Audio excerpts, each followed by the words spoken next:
그 사실은 이 점에 대한 논란이 김부선 씨와 공지영 씨에서 시작이 됐는데 뭐 이제 흔적은 없는 것으로 밝혀졌으니 두 사람에 대한 법적 처벌은 따로 가능성은 없나요? 글쎄 말입니다. 이제 이 점이 확실히 나왔더라면 예. 어떻게 보면 이제 이재명 지사가 또 공지에 몰리는 것인데요.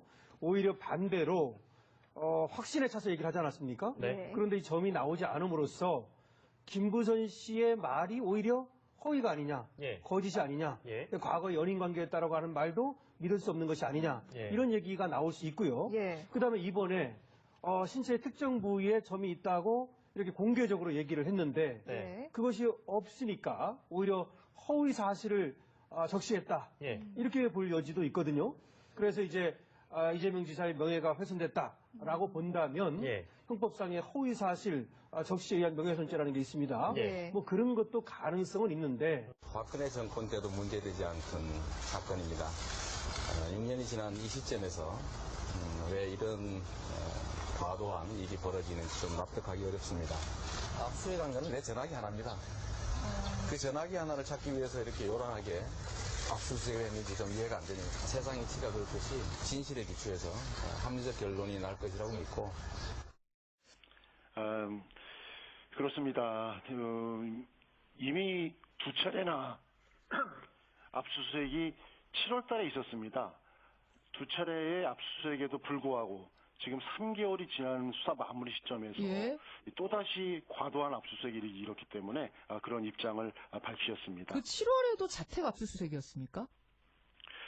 7월에는 그 성남시에 첫 번째는 광범위한 자료 요청을 했었고 예. 7월 11일과 7월 29일 두 차례에 걸쳐서 예. 이 관련 기관이죠. 분당 보건소를 비롯해서 예, 예. 이런 기관들을 갖다가 압수수색했습니다. 그러니까 자택에 대한 압수수색은 처음이었던 거잖아요. 그렇습니다. 이 자택에 대한 압수수색 아까 말씀하신 것처럼 예, 예. 이 공직선거법에서 이 자택에 대한 압수수색은 흔히 있는 일이 아니고 그다음에 이른 아침에 자택을 수색해서 말씀하신 대로 휴대폰만 달랑 가지고 갈 정도로 이 과잉 수사의 모양새 이건 뭐 지탄받을 수밖에 없는 상황이었죠. 대규모 수사 인력을 좀 투입했음에도 불구하고 예. 그 수사 인력들이 스마트폰 2개만 가지고 갔고 그다음에 이 스마트폰을 압수하기 위해서는 예. 충분히 이 지사실에 방문해서 할 수도 있고 정식으로 요청을 해가지고 얼마든지 스마트폰을 가지고 갈 수 있습니다. 그렇지만 굳이 이른 아침에 이 출근 전 7시에 이 기습작전하듯이 마치 뭐 국사범을 다루듯이 이러한 모양새는 상당히 좀 이렇게 부적절해.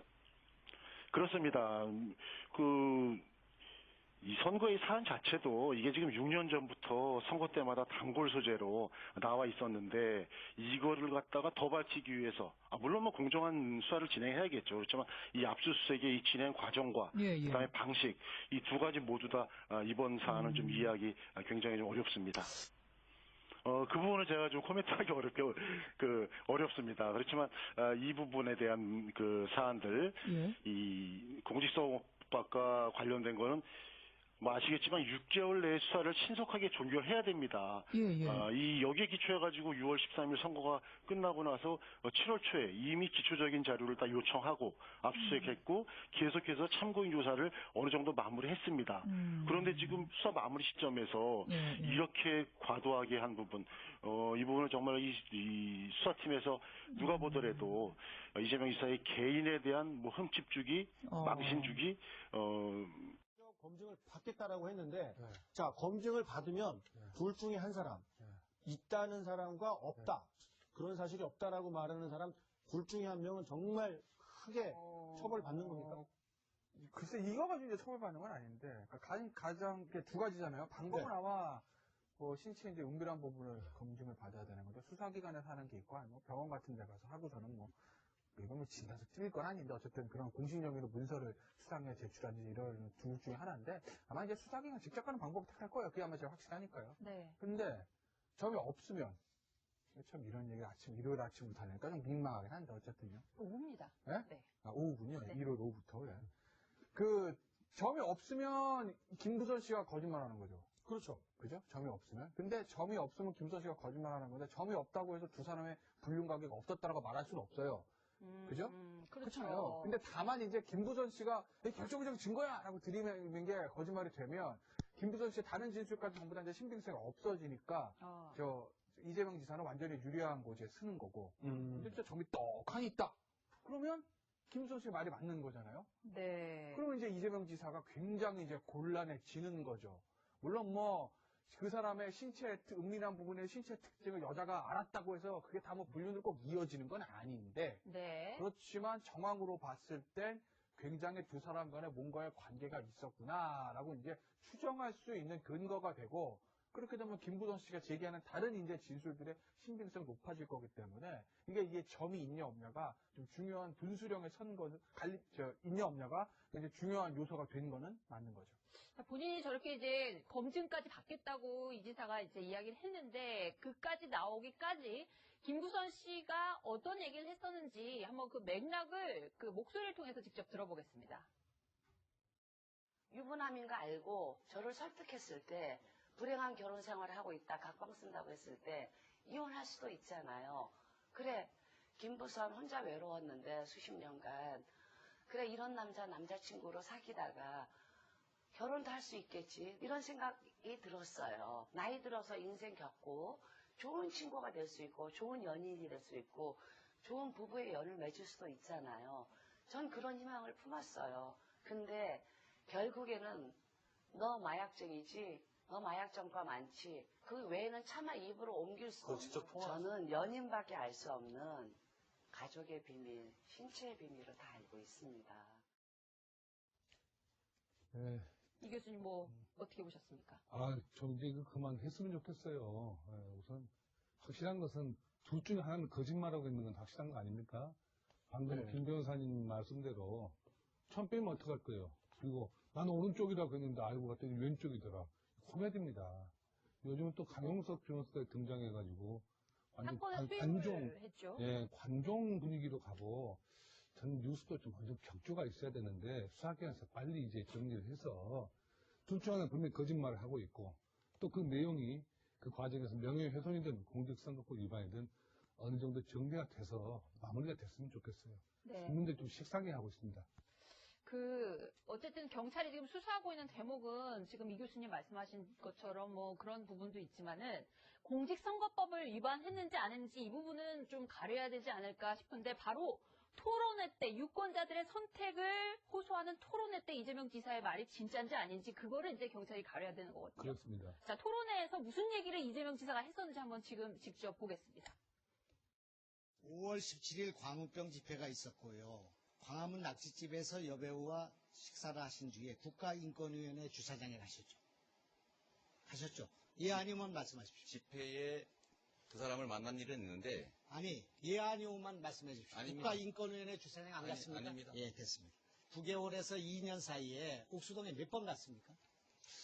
그분이 집회에서 제가 몇 차례 만났고 그 다음에 양육비 상담 얘기를 해서 제가 시간이 없어서 아니, 옥수동에 가셨습니까? 안 가셨습니까? 갔느냐 안 갔느냐만 말씀하란 말입니다. 시간이 여기는 없으니까요. 경찰서가 아닙니다. 토론장이고 토론은 규칙에 의해서 하는 거예요. 이 교수님, 저게 쟁점이 좀 단순한 것 같고 복잡한 것 같기도 하고 좀 헷갈립니다. 쉽게 말하면 월미도에 갔느냐 옥수동에 갔느냐는 부인하고 있어요. 네. 연한 사실은 있다고 그러거든요. 네. 근데 많은 국민들은 왜 공직선거법일까? 공직선거법상 허위사실 유포라고 있습니다. 그렇죠. 네. 바로 그게 사실은 중죄예요. 어. 중죄고 사실은 정치활동 오랫동안 못하기 때문에 이재명 지사는 명예훼손보다는 공직선거법을 훨씬 두려워하는 거죠. 허위사실 유포에 걸리면 네, 그렇습니다. 선거가 무효가 될 수도 있는 그렇습니다. 건가요? 근데 또 5년간 앞10년간 할 수가 없어요. 정치활동을. 그래서 네. 이거 조사해보니까 사실이 아니었다라고 한 말씀만 해주셨으면 했습니다. 근데 결국 아무 말씀도 안 하시고 몰랐던 것으로 아마 정리된 이거 지금 해명 듣는 자리가 아니잖아요, 지금. 위원장님 왜 이러세요, 진짜? 국감장이 무슨 이렇게 해명을 듣고 있습니까? 위원장님께 이재명 지사에 대한 녹취가, 가족관계 녹취가 두 가지가 있어요. 그걸 좀 틀고 싶은데, 그거 의논 좀 해주세요. 왜냐 그러면은, 이 문제는 믿음이, 경기도민들, 국민들의 믿음이 과연 이재명 지사가 경기도지사의 자격이 있는가? 이거 공개적으로 국회에서 털지 않으면 털 수가 없지 않습니까? 소중한 국정감사입니다. 정치공세 당에 가서 하십시오. 위원장님 바로 진행해 주시기 바랍니다. 잠깐만요. 잠깐만요, 이 의원님. 본인 의사는 본인이 하는 거예요. 잠깐만요. 위원장님. 본인 의사는 본인이 하는 거예요. 남의 의원에 대해서 이렇다 저렇다 하지 마시고요. 본인이 할 말만 하세요. 자, 제가 말씀드린 거는 저는 그러니까 위원장님. 자, 위원장님, 이렇게 시간 낭비하시지 예, 마시고요. 그만하세요. 위원장님 직권을 가지고 제대로 회의 저 질의 아니, 지금 제가 시작하겠습니다. 얘기하고 있잖아요. 위원장 말씀 듣고. 자, 제가 말씀해도 되겠습니까? 자, 지금 우리 행정안전위회가 자, 바로 그만하세요, 이제. 그러면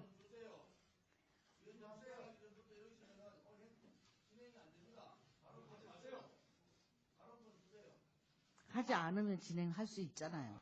일단 저는 틀 거예요.